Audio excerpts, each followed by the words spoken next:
Ei. Tänään me Sokko testataan Ohakunen 3 uutuusmakua. Katsotaan miten menee. Okei, tää on sitruksinen.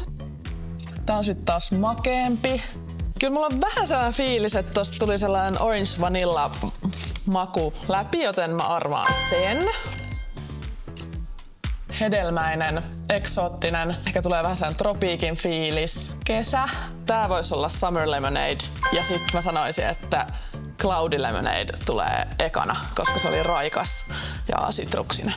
Tuossa keskimmäistä mä oon aika varma, koska siinä tuli se kolan maku, mutta mä testaan vielä nää samantyyppistä makua. Kyllä mä ehkä sittenkin vaihdan noi päittäin. Katsotaan. Joo. Menikö oikein?